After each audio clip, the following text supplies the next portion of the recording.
perhaps we should change some of the club's rules if we survive all.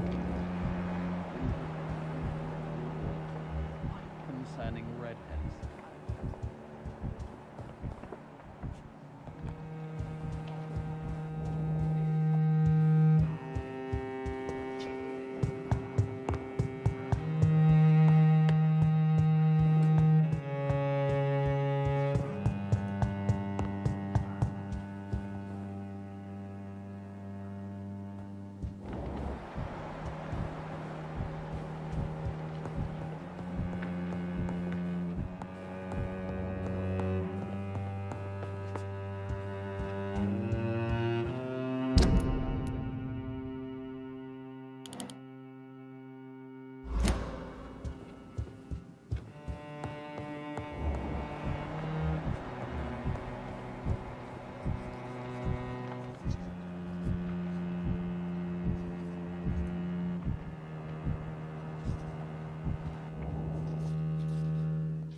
Elizabeth, what are you doing here? I've been formally asked to witness your triumph, my dear.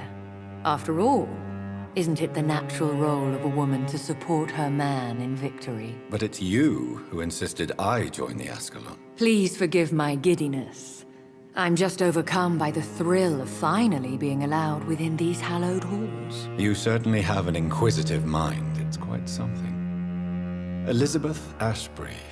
Only you can make me smile in these difficult times. And the same to you, Jonathan Reed. Now go have your little chat with the chairman. I can see he's practically bursting to hear your report.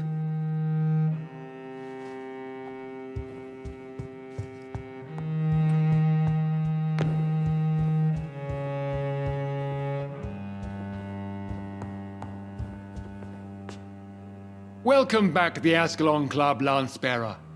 Please, tell us the good news. Have you put an end to the epidemic? My hypothesis was correct. Doris Fletcher was the source of the contagion in this part of town. She was probably the first to be infected. And you cleansed her before the hunters, I've been told. Well done, Dr. Reed. You thrust your lance and pierced the very heart of the corruption. But some questions remain. The important thing is, we won a major battle for the survival of London. For that, we salute you. Thank you, my lord. Now, I have another task for you. One of the utmost importance. Perhaps even more so than the previous. I'm listening. It's time for you to perform a most sacred duty for the club. I want you to recruit a new vampire. Recruit a new vampire? Are you sending me on some sort of diplomatic mission? Not exactly. I want you to make Aloysius Dawson the Ekon he deserves to be.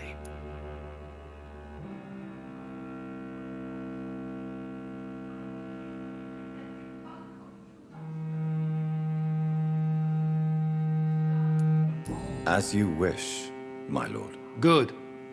Now go. How would you like me to proceed? Aloysius is waiting for you at the Dawson estate. Once the deed is done, I'll join you there to celebrate this momentous occasion.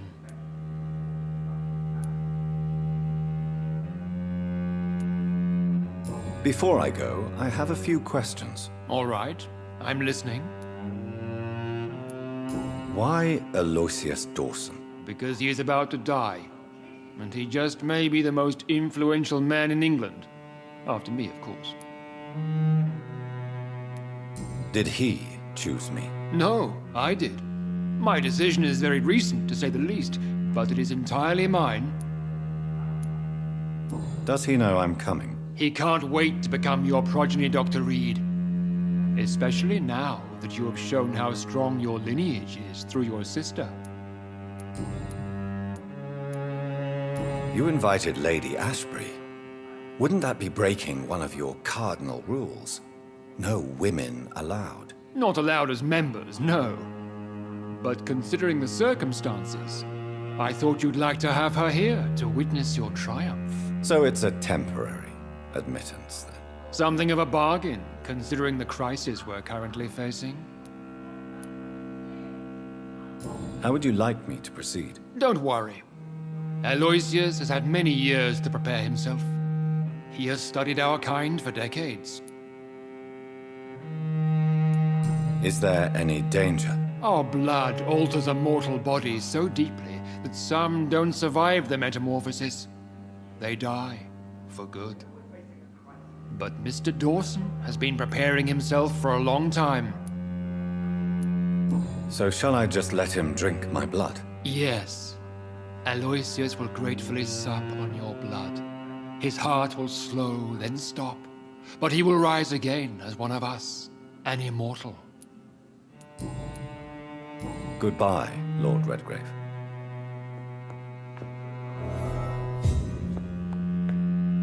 Understandably, you have...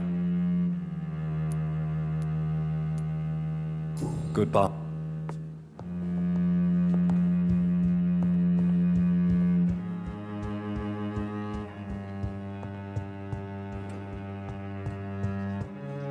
Are you all right, Jonathan? Lord Redgrave has just ordered me to turn Aloysius Dawson, to make him my progeny. I see.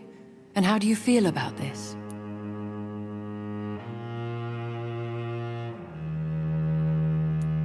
I won't do it.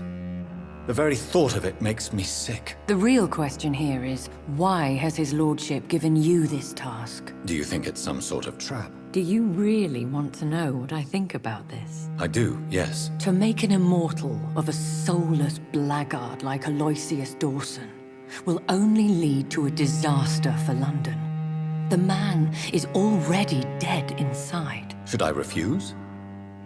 Perhaps politely suggest that Lord Redgrave turn the man into a vampire himself. Don't you dare, my dear.